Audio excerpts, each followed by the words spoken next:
Thrissur children's ഹോമിൽ അതിക്രൂര കൊലപാതകം. വാക്തർക്കത്തെ തുടർന്ന് സ്ഥാപനത്തിലെ അന്തേവാസിയായ 17-കാരനെ 15 വയസ്സുകാരൻ ചുറ്റിക കൊണ്ട് അടിച്ച് കൊലപ്പെടുത്തി. ഉത്തർപ്രദേശ് സ്വദേശിയായ അങ്കിത്താണ് മരിച്ചത്. കൊല നടത്തിയ 15-കാരനെ വിയൂർ പോലീസ് കസ്റ്റഡിയിലെടുത്തു.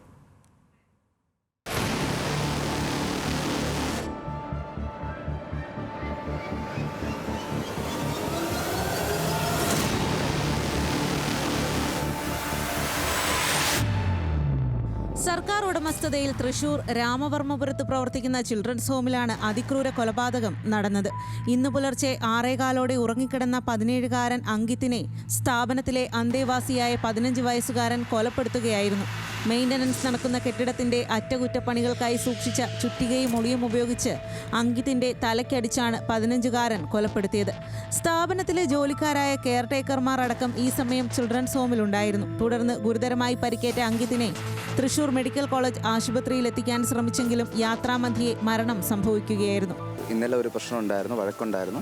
അപ്പോൾ അതിൻ്റെ പേരിൽ അവർ തമ്മിൽ ചെറിയൊരു പ്രശ്നം ഉണ്ടായിരുന്നു. പക്ഷേ ഇന്നലെ തന്നെ അവർ ഹോമിലുള്ളവർ പരിഹരിച്ചായിരുന്നു. പക്ഷേ രാത്രി ഉറങ്ങിയ ശേഷം രാവിലെ എണീറ്റ് വരുമ്പം ഈ കുട്ടിക്ക് ചെറിയൊരു പരിക്കുണ്ടായിരുന്നു. ആ ഒരു ദേഷ്യത്തിൻ്റെ പുറത്ത് മറ്റേ 17 വയസ്സുള്ള കുട്ടി ഉറങ്ങായിരുന്നു, അവിടെ കിടക്കുകയായിരുന്നു. അപ്പോൾ ഒരു ചുറ്റിയെ എടുത്തിട്ട് അടിക്കാണ് ഉണ്ടായത്. അപ്പോൾ നമ്മൾ അതിനുശേഷം മെഡിക്കൽ കോളേജിൽ ഇവിടുത്തെ ആൾക്കാർ കൊണ്ടുപോയി. പക്ഷെ എന്നാലും രക്ഷിക്കാൻ സാധിച്ചില്ല, മരണപ്പെടുകയാണ് ഉണ്ടായത്.